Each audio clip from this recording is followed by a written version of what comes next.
କାଉ ତୁ କେବଳ ସେଇ ଗଛରେ କାହିଁକି ପାଣି ଦେଉଛୁ? ପାଖ ଆମ୍ବ ଗଛରେ ବି ପାଣି ଦେ। ପାଣି ଦେଲେ ସିନା ଏ ଆମ୍ବ ଗଛରେ ପତ୍ର କଅଁଳିବ। ସେ ଶୁଖିଲା ଗଛରେ ପାଣି ଦେଇକି କଣ ଲାଭ? ସେ ଗଛରେ ତ ଆମ୍ବର ବଳ ଧରିନି। ସେ ଗଛ ମତେ ଗୋଟେ ବି ଆମ୍ବ ଦେଇପାରିବନି। ମୁଁ ଏତେ ପରିଶ୍ରମ କରି ତାକୁ ପାଣି ଦେଇପାରିବିନି। ଏ ଆମ୍ବ ଗଛକୁ ଦେଖି କେତେ ବଳ ଧରିଛି ଗଛରେ। ସେଥିପାଇଁ ତ ଏଇ ଗଛରେ ମୁଁ ପାଣି ଦେଉଛି। ଯେତେବେଳେ ଏଇ ଗଛର ଆମ୍ବ ବଡ ହେବ ମୁଁ ସେସବୁ ବିକ୍ରି କରି ଟଙ୍କା ପାଇବି, ଟଙ୍କା। ବୁଝିଲୁ? ହଁ ବୁଝିଲି। ତୁ ଟଙ୍କା ପାଇଁ ସେ ଗଛରେ ପାଣି ଦେଉଛୁ। ହେଲେ କାଉ, ଗଛ କେବଳ ଆମକୁ ଫଳ ଦିଏନି, ଫଳ ସହ ଶୀତଳ ଛାଇ, ଫୁଲ, କାଠରେ ଆମର ଉପକାର କରେ। କୌଣସି ବି ଗଛକୁ ଅବହେଳା କରିବା ଠିକ ନୁହଁ। ସବୁ ଗଛର ଯତ୍ନ ନେବା ଉଚିତ। ଏଇ ଚଢ଼େଇ, ମତେ ଆଉ ବେଶୀ ଜ୍ଞାନ ଦେଇନି। ବିନା ସ୍ୱାର୍ଥରେ ମୁଁ କୌଣସି କାମ କରେନି। ତତେ ଯଦି ଶୁଖିଲା ଗଛକୁ ଦେଖି ଏତେ କଷ୍ଟ ହେଉଛି, ଯାଉନୁ ତୁ ନିଜେ ଗଛରେ ପାଣି ଦେବୁ। ହଁ, ତତେ ଆଉ କହିବାକୁ ପଡିବନି। ମୁଁ ନଦୀରୁ ପାଣି ଆଣି ଗଛରେ ଢାଳିବି। ମତେ ଖାଲି ତ କଳସୀଟା ଦେ, ମୁଁ ପାଣି ଆଣିବି। ନା, ମୁଁ ତତେ ମୋ କଳସୀ ଦେଇପାରିବିନି। ତୁ ମୋ କଳସୀରେ ପାଣି ଆଣିଲେ ମୋ କଳସୀ ଭାଙ୍ଗିଯିବ। ଏଇ ଶୁଖିଲା ଗଛ ପ୍ରତି ତୋର ଯଦି ଏତେ ଦୟା, ଯା ବଜାରରୁ ଗୋଟେ କଳସୀ କିଣି ଆଣି ନଦୀରୁ ପାଣି ଆଣିବୁ। ମୋ ପାଖରେ ଏବେ ଟଙ୍କା ନାହିଁ କାଉ। ଥିଲେ ତ ମୁଁ ନିଶ୍ଚୟ କିଣିଥାନ୍ତି। ତୁ କଳସୀ ନଦେଲେ ମୁଁ ଆଉ ଜଣଙ୍କ ପାଖରୁ କଳସୀ ଆଣି ଏଇ ଶୁଖିଲା ଗଛରେ ପାଣି ଦେଇ ତାକୁ ସତେଜ କରିଦେବି। ଏମିତି କହି ଚଢ଼େଇ ସେଠୁ ଚାଲି ଆସିଲା। ସେ ତା ପାଖ ପଡୋଶୀ ମିଟୁ ପାଖକୁ ଗଲା। ମିଟୁ ଭଉଣୀ, ମତେ ଆଜି ତୁମ କଳସୀଟା ଟିକେ ଦେଇଥାଅ। ଗୋଟେ ଆମ୍ବ ଗଛଟି ପାଣି ନ ପାଇଲାରୁ ଶୁଖି ଶୁଖି ଯାଉଛି।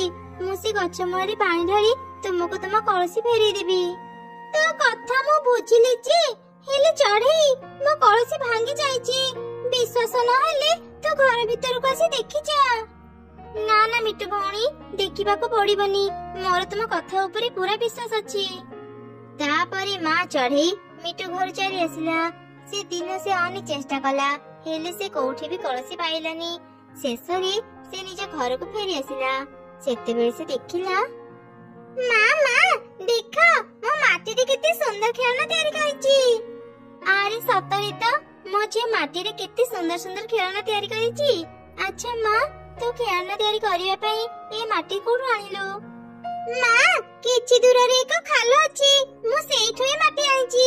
ହେଲେ ମା, ତୁମେ ମାଟିରେ କଣ କରିବ? ମୁଁ ମାଟିରେ ଏକ କଳସୀ ତିଆରି କରିବି ରେ ମା। ମୁଁ ଆଜି ଅନେକ ଖୋଜିଲି, ହେଲେ କାହା ପାଖରେ ବି କଳସୀ ପାଇଲିନି। ଯଦି ମୁଁ ମାଟିରେ ଏକ କଳସୀ ତିଆରି କରିପାରନ୍ତି, ଗୋଟେ ଶୁଖିଲା ଗଛର ଜୀବନ ବଞ୍ଚେଇ ପାରନ୍ତି। ଏମିତି ମା ଚଢ଼େଇ ତା ଝିଅକୁ ସବୁ ଘଟଣା କହିଲା। ତାପରେ ସେ ତା ଝିଅ ସହ ମିଶି ମାଟି ଆଣି ଏକ କଳସୀ ତିଆରି କଲା। କଳସୀ ତିଆରି ସାରିଲା ପରେ ସେ ନଦୀରୁ ପାଣି ନେଇ ଶୁଖିଲା ଗଛରେ ଢାଳିଲା। ଏହିପରି ବେଶ କିଛି ଦିନ ବିତିଗଲା। କାଉ ଏ ଗଛର ଅବହେଳା କରୁଥିଲା। ଏବେ ଦେଖ, ପାଣି ପାଇଲାରୁ ଏ ଗଛଟି ସତେଜ ହେଇଗଲା। ଗଛରେ ବଉଳ ଆସିଲାଣି। କିଛି ଦିନ ପରେ ଆମ୍ବ ଫଳିବ। ମୁଁ ଆମ୍ବ ବିକ୍ରି କରି କିଛି ଟଙ୍କା ପାଇଯିବି। ଏମିତି ଚଢ଼େଇ ପ୍ରତିଦିନ ତା ଗଛରେ ପାଣି ଦେଉଥିଲା। କିଛି ଦିନ ପରେ ତା ଗଛରେ ବି ଆମ୍ବ ଫଳିଲା। ଚଢ଼େଇ ଦେଖେ, ତୁ ତ ଗଛରେ ଏତେ ଯତ୍ନ ନେଇଥିଲେ ବି ତୋ ଗଛରେ କେତେ ଛୋଟ ଛୋଟ ଆମ୍ବ ଫଳିଛି। ଆଉ ଆମ ଗଛକୁ ଦେଖେ, ତୋ ପରି ଏତେ ଯତ୍ନ ନ ନେଲେ ବି ଆମ ଗଛରେ କେତେ ବଡ ବଡ ଆମ୍ବ ଫଳିଛି। ଏଇ ଗଛଟି ମରି ଯାଇଥାନ୍ତା, ମୁଁ ପାଣି ଦେଲାରୁ ସେ ବଞ୍ଚିଗଲା। ସେ ଯେମିତି ବି ଫଳ ଦେଉ, ମୁଁ ଖୁସି। ମୁଁ ତମ ମାନଙ୍କ ପରି ଲୋଭୀ ନୁହଁ ଯେ ଟଙ୍କା ପାଇଁ ଗଛର ଯତ୍ନ ନେବି। ହଁ, ଏବେ ତ ଏସବୁ କହିବୁ ନା। ଆମ ଗଛରେ ଏତେ ବଡ ବଡ ଆମ୍ବ ଦେଖି ତା ମନ ଈର୍ଷାରେ ଜଳୁଥିବ। ଆଉ ବେଶୀ ଦେଖେଇ ହେଇନି। ମୁଁ ଜାଣେ ତୁ ବି ଟଙ୍କା ପାଇଁ ଏଇ ଶୁଖିଲା ଗଛର ଯତ୍ନ ନେଇଛୁ। ଏଇ ଚଢ଼େଇ ସହିତ କଥା ହେଇ କିଛି ଲାଭ ନାହିଁ। ଆରେ ଶୁଣ, ଶୀଘ୍ର ଶୀଘ୍ର ସବୁ ଆମ୍ବ ତୋଳି ଆଣ, ନହେଲେ ଏଇ ଚଢ଼େଇ ସୁଯୋଗ ପାଇଲେ ଆମ ଆମ୍ବ ଚୋରି କରି ନେଇଯିବ। ଏମିତି କଥା ହେଇ ଦୁଇ କାଉ ତାଙ୍କ ଗଛର ଆମ୍ବ ତୋଳିଲେ। ଚଢ଼େଇ ଅଳ୍ପ କିଛି ଆମ୍ବ ଝୁଡିରେ ନେଇ ବଜାରକୁ ଗଲା। କାଉ ମାନେ ବି ସବୁ ଆମ୍ବ ତୋଳି ବସ୍ତାରେ ଧରି ବଜାରକୁ ଗଲେ। ଆମ୍ବ ନେଇଯାଅ, ଆମ୍ବ ମିଠା ମିଠା ବଡ ଆମ୍ବ। ମୋ ଆମ୍ବ ଥରେ ଖାଇଲେ ତାର ସ୍ୱାଦ ଭୁଲି ପାରିବନି। ମୋ ଆମ୍ବ ଭାରି ମିଠା। ଚଢ଼େଇର ଆମ୍ବ ବହୁତ ଛୋଟ ଆଉ ଖଟା। କେହି ବି ତା ପାଖରୁ ଆମ୍ବ କିଣୁନି। ଆସ ଆସ, ମୋ ପାଖରୁ ବଡ ବଡ ମିଠା ଆମ୍ବ ନେଇଯାଅ। ସତରେ ନା କଣ? ତୋ ଆମ୍ବ ଏତେ ମିଠା? ତା କଥା ଶୁଣି ଆମେ ତା ପାଖରୁ ଆମ୍ବ କିଣିବାକୁ ଚାଲି ଆସିଲୁ। ଦେ ଆମକୁ କିଛି ଆମ୍ବ ଦେ।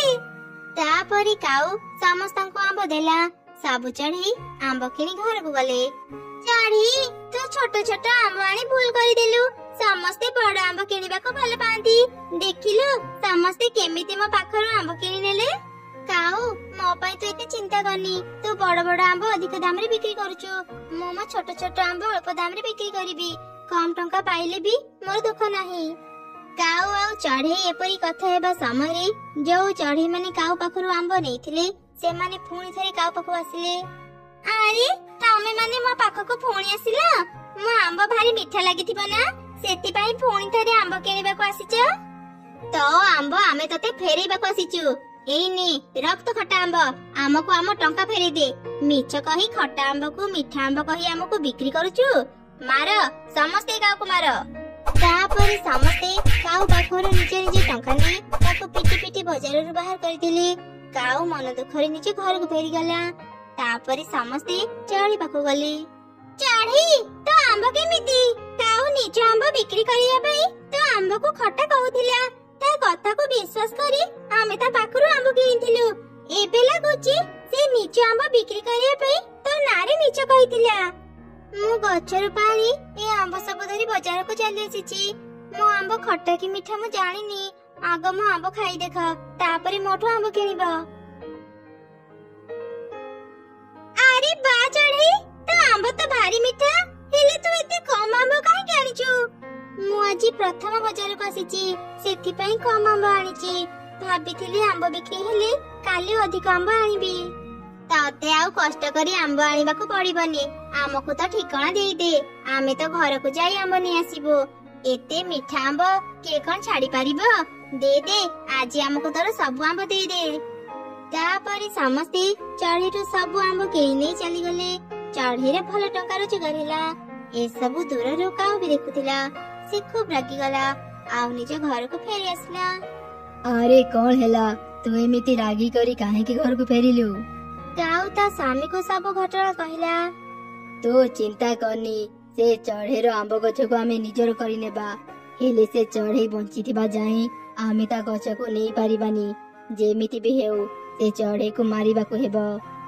ଏମିତି ସେ ଦୁଇ କାଉ ଚଢେଇକୁ ମାରିବା ପାଇଁ ଯୋଜନା ବନେଇଲେ।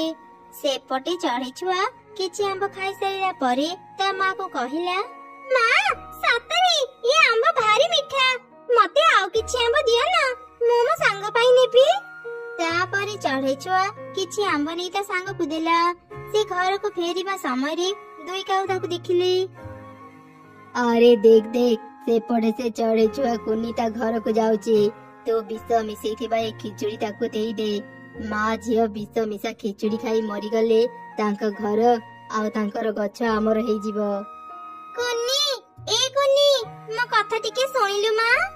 କଣ ହେଲା କାଉ ଆଣ୍ଟି, ମତେ ଡାକିଲ? ଆରେ କୁନି, ମୁଁ ଆଜି ଖିଚୁଡି ରାନ୍ଧିଥିଲି, ସମସ୍ତଙ୍କୁ ଖିଚୁଡି ଦେଇଛି, କେବଳ ତୋ ମାକୁ ଦେଇନି। ତୋ ମା ସହ ମୋର ଟିକେ ଝଗଡା ହେଇଥିଲା, ତୋ ମା ଖିଚୁଡି ଖାଇବନି ଭାବି ମୁଁ ତାକୁ ଦେଇନି। ତୁ ଏ ଖିଚୁଡି ନେଇଯା, ତୋ ମାକୁ ବୁଝେଇକି ଖୁଏଇବୁ, ମୁଁ ଆଉ କେବେ ବି ତୋ ମା ସହ ଝଗଡା ଲାଗିବିନି। ଠିକ ଅଛି କାଉ ଆଣ୍ଟି। ତାପରେ ଚଢେଇ ଛୁଆ ବିଷ ମିଶା ଖିଚୁଡି ଧରି ତା ଘରକୁ ଫେରୁଥିଲା। ରାସ୍ତାରେ କାଉ ଛୁଆ ତାକୁ ଦେଖିଲା। ଆରେ ଏ କୁନି ତ ଖିଚୁଡି ଧରି ଯାଉଛି, କେତେ ଦିନରୁ ମୁଁ ଖିଚୁଡି ଖାଇନି, ଯେମିତି ବି ହେଉ ଆଜି କୁନି ପାଖରୁ ମୁଁ ଖିଚୁଡି ନେଇଯିବି। କୁନି, ଏ କୁନି, ତୁ ଏଠି କଣ କରୁଛୁ? ଶୀଘ୍ର ଘରକୁ ଯା, ତୋ ମା ବେହୋସ ହେଇଯାଇଛନ୍ତି। ଚିକି, ତୁ ଏସବୁ କଣ କହୁଛୁ? ମା, ମା, ମୁଁ ଏବେ ମୋ ମା ପାଖକୁ ଯିବି। ଏମିତି ଚଢେଇ ଛୁଆ ତର ତର ହେଇ ତା ଘରକୁ ଚାଲିଗଲା। ଖିଚୁଡି ଥାଳି ସେ ସେଇଠି ଛାଡିଦେଲା। ସେଇ ଖିଚୁଡି ଥାଳି ଧରି କାଉ ଛୁଆ ନିଜ ଘରକୁ ଆସିଲା। ବାପା, ମା, ଏଇ ଦେଖ, ମୁଁ ଆଜି ବଜାରରୁ ତମ ପାଇଁ ଖିଚୁଡି ଆଣିଦେଇଛି। ଚିକି, ତୁ ଖିଚୁଡି କିଣିବା ପାଇଁ ଟଙ୍କା କୋଉଠୁ ପାଇଲୁ? ବାପା, ମୁଁ ରାସ୍ତାରେ ଟଙ୍କା ପାଇଥିଲି, ସେଇ ଟଙ୍କାରେ ମୁଁ ଖିଚୁଡି କିଣିଛି। ଦେଖିଲ, ଆମ ଝିଅ କେତେ ବୁଦ୍ଧିମାନ, ନିଜେ ନ ଖାଇ ଆମ ପାଇଁ ଖାଇବା ଆଣିଛି, ମୋ ସୁନା ଝିଅ। ଏଇ ପ୍ରଶଂସା ଶୁଣିବା ପାଇଁ ତ ମୁଁ ବାପା ମାଙ୍କୁ ମିଛ କହିଲି। ଏବେ ମୁଁ ଯାହା କହିବି ବାପା ମା ମତେ ଆଣିଦେବେ। ତାପରେ ଦୁଇ କାଉ ଖିଚୁଡି ଖାଇଲେ। ଖାଇ ସାରିବା ପରେ ସେମାନେ ବିଷ ଯନ୍ତ୍ରଣାରେ ଛଟପଟ ହେଲେ। ଆରେ, ଏଇ ଖିଚୁଡିରେ ତ ବିଷ ମିଶା ଯାଇଛି। ଆମେ ଚଢେଇକୁ ମାରିବା ପାଇଁ ଯୋଉ ଖିଚୁଡି ଦେଇଥିଲେ, ଇଏ ବୋଧେ ସେଇ ଖିଚୁଡି। ମା ଚିକି, ସତ କହ, ତୁ ତୁ ଏ ଖିଚୁଡି କୋଉଠୁ ଆଣିଛୁ? ତାପରେ କାଉ ଛୁଆ ସବୁ ସତ କଥା କହିଦେଲା। ଚିକି ତୁ କାହିଁକି କୁନି ପାଖରୁ ଏ ଖିଚୁଡି ଆଣିଲୁ? ଆମେ ଚଢେଇକୁ ମାରିବା ପାଇଁ ଏ ଖିଚୁଡିରେ ବିଷ ମିଶେଇଥିଲୁ। ଏବେ ଆମେ ସେଇ ଖିଚୁଡି ଖାଇ ମରିବାକୁ ଯାଉଛୁ। ଅନ୍ୟ ପାଇଁ ଗାତ ଖୋଳିଲେ ନିଜେ ହିଁ ସେ ଗାତରେ ପଡନ୍ତି। ହଁ ତୁମେ ଠିକ କହିଲ। ମା ଚିକି, ଆମେ ଏବେ ମରିଯିବୁ, ତୁ ଏକା ବଞ୍ଚିବୁ। ନିଜର ଧ୍ୟାନ ରଖିବୁ ମା, ଆମ ପରି କେବେ ହେବୁନି, ଅନ୍ୟର କ୍ଷତି କରିବୁନି, ସବୁବେଳେ ସତ୍ ପଥରେ ଚାଲିବୁ। ଏମିତି କହୁ କହୁ ହିଁ ଦୁଇ କାଉ ମରିଗଲେ। ଏସବୁ ଦେଖି କାଉ ଛୁଆ ଅନେକ କାନ୍ଦିଲା। ସେବେଠାରୁ ସେ ନିଜକୁ ପରିବର୍ତ୍ତନ କଲା, ସମସ୍ତଙ୍କ ସହ ମିଳିମିଶି ରହିଲା। ସେପଟେ ମା ଚଢ଼େଇ ତା ଆମ୍ବ ବିକ୍ରି କରି ଅନେକ ଟଙ୍କା ପାଉଥିଲା, ଆଉ ତା ଝିଅ ସହ ଖୁସିରେ ରହିଲା।